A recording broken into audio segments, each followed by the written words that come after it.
안녕하십니까, 김주성입니다. 함께 읽는 성경 말씀 시작합니다. 지금 읽을 말씀은 욥기 5장입니다. 제목은 전능자의 징계. 이스라엘 백성들은 전능하신 하나님의 율법에 순종하여 복을 받는 언약의 백성입니다. 그러나 그들이 불순종함으로 전능자의 징계를 받는 역사가 반복되었고, 징계를 받을 때마다 하나님께 부르짖고 율법에 순종하는 역사도 반복되었습니다. 그러다 보니 고난을 당함이란 전능자의 징계라고만 생각할 가능성이 있었습니다. 그래서 욥기에 기록된 욥의 경험이 창세기와 함께 일찍이 제공되었습니다. 이 세상에는 전능자의 징계를 받는 듯 하지만 사실은 이유 없이 까닭없이 고난을 당하는 사람도 있다는 사실을 잊지 말아야 했습니다. 신실한 의인들도 고난을 당할 수 있다는 것입니다.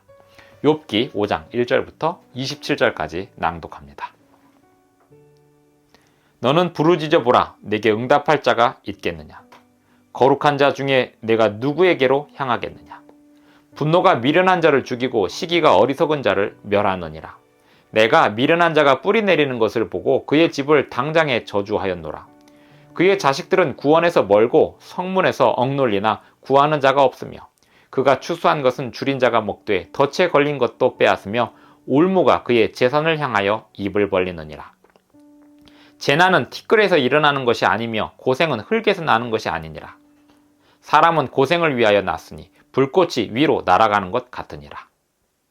나라면 하나님을 찾겠고 내 일을 하나님께 의탁하리라.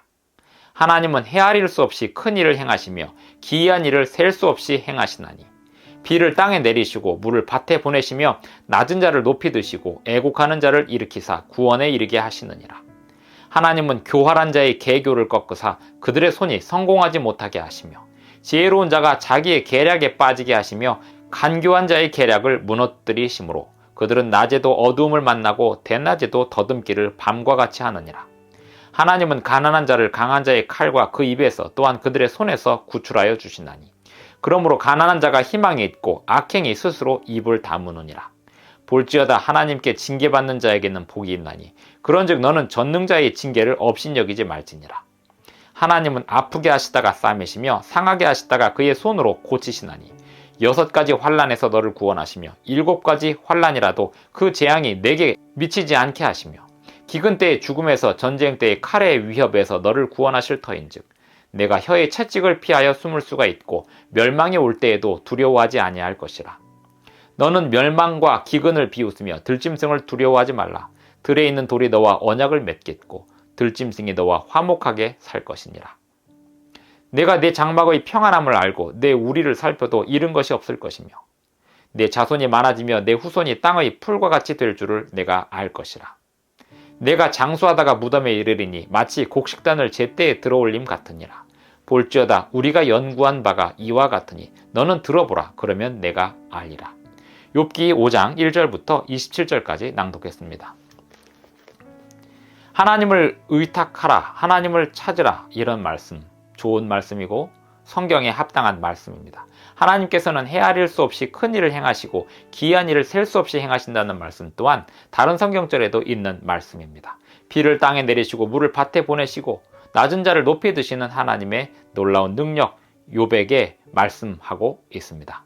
그런데 욥에게 말씀하고 있는 이 사람의 마음속에는 욥이 죄를 지어서 이 고난을 당하고 있다라고 하는 전제가 있습니다. 17절에 보면 볼지어다 하나님께 징계받는 자에게는 복이 있나니, 그런즉 너는 전능자의 징계를 업신여기지 말지니라. 욥은 지금 전능자의 징계를 받고 있는 게 아닙니다. 욥은 아무 이유 없이 까닭 없이 고난을 당하고 있는 것입니다. 어떤 사람이 고난을 당하고 있다고 해서 그가 무조건 전능자의 징계를 받고 있다라고 판단해서는 안 된다라는 교훈이 이 안에 들어 있습니다. 하나님의 정의로우심과 공의로우심이 분명하지만 고난을 당하고 있는 사람은 하나님께 징계를 받는 것이 아닐 수도 있다는 사실을 우리는 고난을 당하는 사람을 보면서 또는 우리가 고난을 당할 때 생각할 수 있는 것입니다. 왜 고난이라는 게 존재할까요? 이 세상에는 아직 완전히 사라지지 않은 사탄, 루시퍼가 존재하기 때문입니다.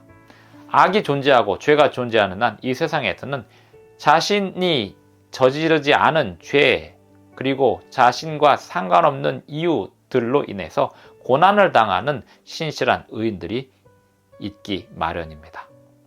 어떤 사람이 고난을 당하고 있다고 해서 그에게 찾아가 하나님께 징계받는 그대는 복이 있다라고 말하는 것이 적절하지 않을 때가 있음을 우리는 기억해야 합니다.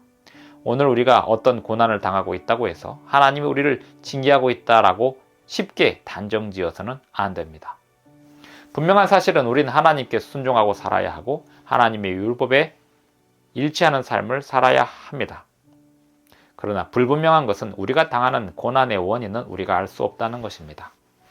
하나님께서 우리를 어떤 고난 가운데서도 건져내어 주실 것을 우리는 믿을 수 있습니다. 우리는 우리의 과거의 죄를 생각하기보다 하나님께서 우리를 위하여 행하실 그 놀라운 구원의 역사를 기대하며 살아야 하겠습니다. 우리는 우리의 과거의 죄를 온전히 주님 앞에 날마다 자복하는 삶을 살아야 하겠지만 그것 때문에 우리의 고난이 얼마나 더 깊어졌는지를 생각할 필요는 없는 것입니다.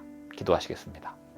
하늘에 계신 우리 아버지, 오늘 우리에게 일어나는 모든 일들에 대하여 우리 스스로 원인을 찾으려고 하는 잘못된 습관을 갖지 않게 하여 주시옵소서. 이 세상에 일어나는 좋지 않은 많은 일들의 원인을 우리가 알 수 없으나 하나님께서는 그 모든 진행 과정 속에서 개입하시고 구원해 주실 수 있는 분이심을 우리가 더욱 믿사오니 우리를 구원하여 주시옵소서. 예수님의 이름으로 기도합니다. 아멘. 감사합니다. 오늘도 행복한 하루 되시기 바랍니다.